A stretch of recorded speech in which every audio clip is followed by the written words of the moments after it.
The 2022 Top 10 Worst Global Anti-Semitic Incidents report by the Simon Wiesenthal Center was just released. The Media Line spoke with Rabbi Abraham Cooper, Associate Dean of the Center. Anti-Semitism is as old as the Jewish people, but what we're seeing in 2022, especially in the last quarter, is not only an amazing number of hate crimes in major cities on both sides of the Atlantic targeting Jews, but the Kanye West effect. A lot of people don't understand just what we're talking about. The man had access to over 50 million people when he snapped and started his still continuing tsunami of hate against the Jewish people. That was delivered into the front porch, into the minds and hearts of tens of millions of people.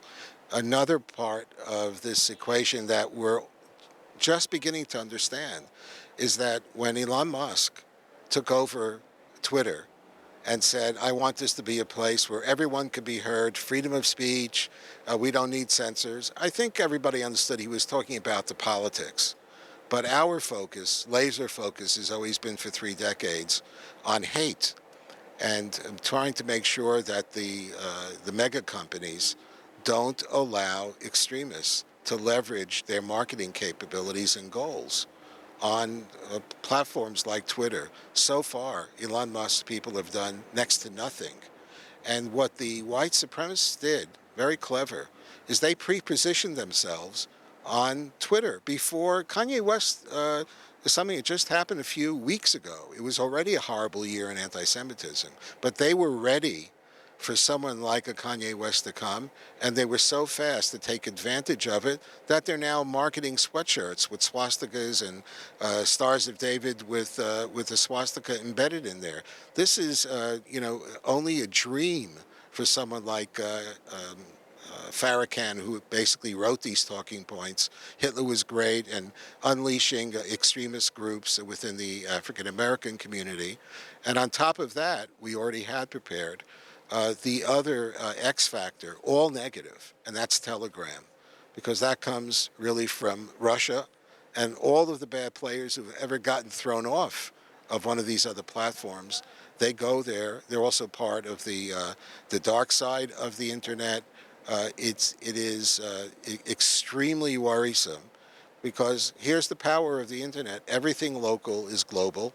So if you have a great sufganiyah recipe, and it might go, 1 million people might taste what you baked, but in terms of the bigots and racists who have their own things to sell, not just shirts, but to sell genocidal hate, this means that moving forward, we need more allies, more friends, more engagement with other communities, because if we don't create those alliances, we're going to be roadkill to this hatred.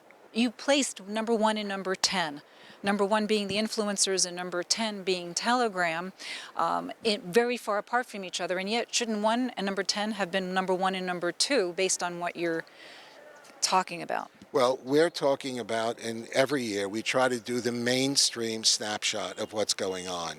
And when you see the damage that's being done at and by the UN, in their domain, in terms of diplomacy, in terms of demonizing, delegitimizing Israel in the international community, you can argue maybe they belong number 1. So it's difficult. Abbas and what he did with the 50 Holocaust in Berlin, we call the ultimate chutzpah, really.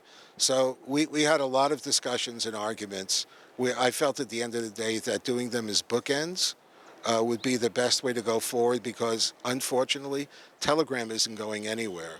We have a chance at pushing, cajoling, if necessary, forcing the mainstream big boys on the block and social media companies to change and upgrade the way in which they deal with the extremists. Right now, I see Telegram as an open-ended sewer that we're going to have to be dealing with for a long time to come. But remember also that Kanye West is an accelerant. His name, his face, is known to literally hundreds of millions of people who never thought that he had anything to say about these kinds of issues. He's powerful enough to even command a dinner with the former president of the United States after he said all of this stuff. So Unfortunately, Kanye West and what he unleashed stands alone. The synagogue attack this year in Texas, as well as the defunding of police, collectively bring in different areas of anti-Semitism.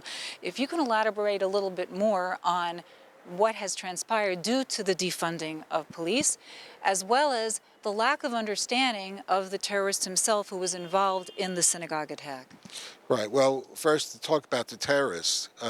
There are so many attacks happening on campuses and synagogues, and people wear yarmulkes.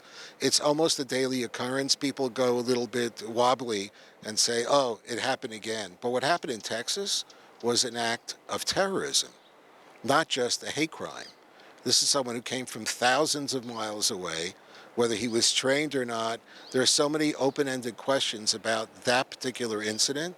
That opens a whole nother area of concern and fear for the Jewish community, because we thank federal and state officials for giving more money to get cameras and to do security around our schools. We're grateful for that.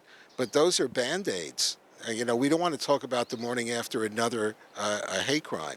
So what has transpired now in the United States, the police, there aren't enough police, there's not enough training, not enough money from the taxpayers. And then when they are caught, they very often just walk out the door because you have cashless bail.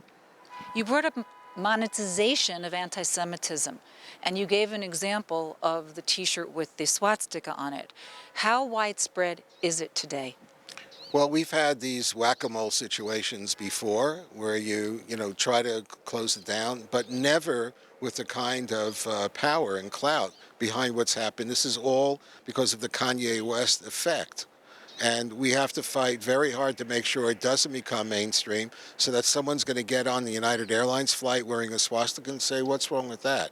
That goes a long way to also mainstreaming and legitimizing hatred that no one would have thought of ever doing before. The other part of monetization has to do with ads, the click-throughs. If enough people, West understood that tens of millions or more are clicking through. That's how he gets deals with sneaker companies and all the rest. That's how you become an influencer. So if online hate pays, we don't want to have to start dealing with all the little knockoff versions of Kanye West who say, I'm going to take the same route, make myself some money, get my 10 minutes of fame, and become a permanent player. This is elevating hatred as potential moneymaker. Where does the collaboration effort stand in terms of Jewish organizations involved in the whole elements, all the elements of anti-Semitism? Well, I can't speak for other Jewish groups yet, but I will say that I'm going to use part of my time here in Israel in talking to some of the groups that are based here. They have some amazing expertise. And at the press conference, I talked about the need for the diaspora and Israelis to collaborate more effectively. And I don't see this as a left-right, Bibi or the other guy. It's irrelevant. Our enemies want us all dead. We have to work together and come up with strategies that will be as timely, shrewd, and clever as our enemies are coming up with. The campuses in the United States, you see a tremendous power push against Israel, against Jews, against, you use the word Zionism. Do you see that there's any change? Do you see that the heads of institutions, of colleges in the United States are actually pushing back? There are some, and I think the IRA definition that actually could give a legal context to say this is hatred and this is freedom of expression is there now. It's very helpful, and I think it's so powerful that the enemies of Israel are doing whatever they can, starting from Germany, but across the United States, to do what they can to get rid of IRA. You've called on Elon Musk to come on board in terms of joining the collective on the definition of anti-Semitism. Why do you think he's waiting? Look, I don't know Elon Musk. All I know is that he's a brilliant, iconoclast, one of a kind. And if I was sitting with him, I would just say, when I met with the original founders of Twitter, who come from the left side, they said exactly the same thing. We don't want any censorship. We just want freedom of expression. Let everybody say what they want. It's an absolute sort of an American default position. I hold it. Who wants to have censorship? But you have privately held companies that need to set rules in place. And while I'm all for getting rid of politics and political censorship on social media, we need more intervention by the companies themselves to stop what's going on now with the marketing of hate through Twitter. I know one thing. There's no way he bought Twitter because he wants to spread hatred. From Jerusalem, Felice Friedson reporting for the Media Line.